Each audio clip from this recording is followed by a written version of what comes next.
When you talk of Mahabharata, for example, when Kunti, she had one son before marriage. If a boy cannot find a sex partner in the form of female, he'll indulge women not able to conceive. Even at the age of 30, because they have been using contraceptives so much. These two curses today. One is contraception. That gives you freedom to have sex whenever, wherever, and with whomever. And perchance if you get pregnant against your wishes and desires, you have a right to abort also. So do you think this is a good freedom?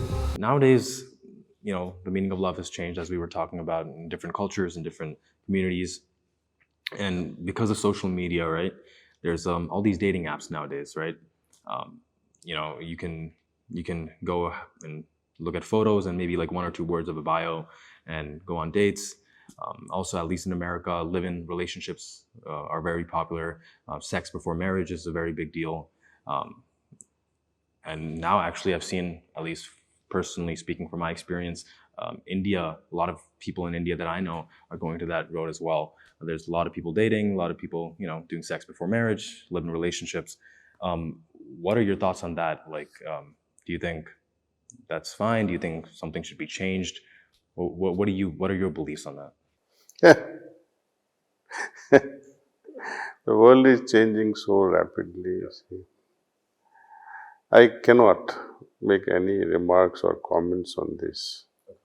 See, it's difficult to judge what is right, what is wrong. See. When you talk of Mahabharata, for example, when Kunti, she had one son before marriage.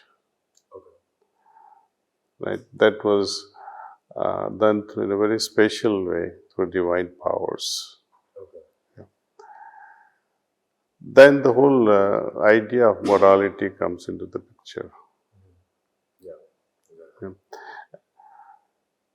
The whole aspect of experimentation, trying with this person, trying with that person, trying with that person. You see. People maintain a diary and they're not happy even sleeping with 100 people. More you indulge, more you remain unsatisfied. So again, it's an individual's approach to life. We have to find the root cause of all these problems. Why do people join certain groups?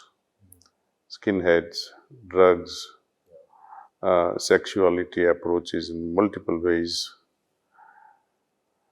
This is because of the gap at home between parents and children. Such a wide gap exists today. Children are afraid of sharing their joys, their pains. They are not able to share open-heartedly. If at all they share, it will be shared out of frustration and at the last moment. And then everything remains hidden. Oh, what will my mother think if I say I did this? So we begin to judge and we try to reprimand the child, and the child begins to distance oneself. And if child begins to distance oneself from parents, they will try to find comfortable company, comfortable ways of satisfying oneself.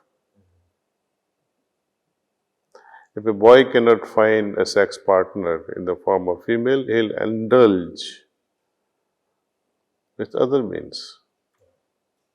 So if we have a healthy relationship at home, most of the problems society is facing today can be avoided. There's a greater and greater gap here in India as well, much greater than in Western countries. No, definitely.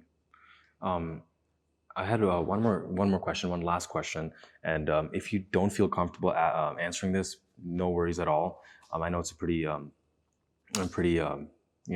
serious kind of topic, but the reason I want to ask this is because there's like a trend going on, at least in the Western world, where people are talking about no-fap.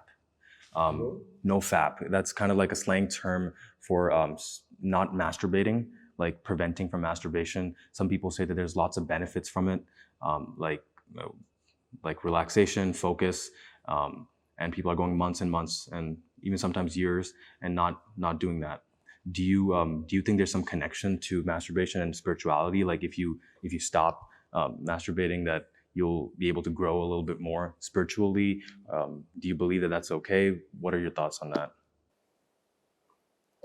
Well, youth is going to try it out. That's why the society, Indian society, promoted early marriages to prevent all these aberrations of sexuality. Yeah, that makes sense. See, early marriages also prevents you from dating before marriage. You see, it is going to have, energy is already there, and you don't know how to divert this energy. Spirituality is one way. Only if you adopt spirituality in correct method, then all these aberrations can be prevented. But most spiritual approaches are already corrupt. They add more and more guilt in your life. So I would say, I would promote actually early marriages. I don't recommend child marriage, but earlier as possible. Okay. And I would like you all to read this book, Wisdom Bridge. Okay. Earlier, the better. Because once that moment is lost, your genetic expressions also gets diluted as you age. And today, I get hundreds of letters these days. Women not able to conceive.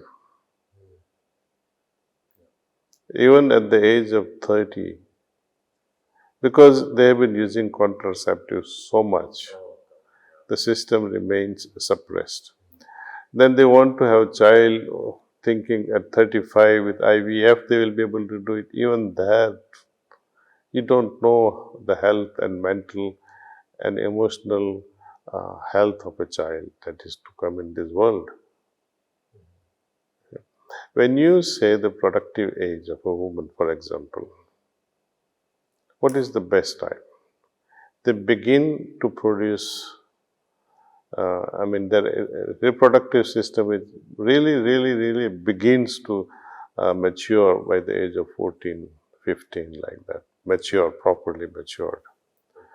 And peak time is around 20, 21, 22, like that. After 25, it begins to decline. They have a window between maybe 35 and 15, 20 years. After that, it's uphill battle. Even at the age of 31, 32, doctors would recommend undergoing a test. They take the placenta liquid and try to analyze the DNA pattern or chromosome study, just to make sure that at this late age in your pregnancy, child is healthier. But no one listens. Or if the child is not healthy, you can abort it. Right? So these two curses today. One is contraception. That gives you freedom to have sex whenever, wherever, and with whomever. It's a big thing. And perchance, if you get pregnant against your wishes or desires, you have a right to abort also. You have enough pills and methods and to do all that. So do you think this is a good freedom?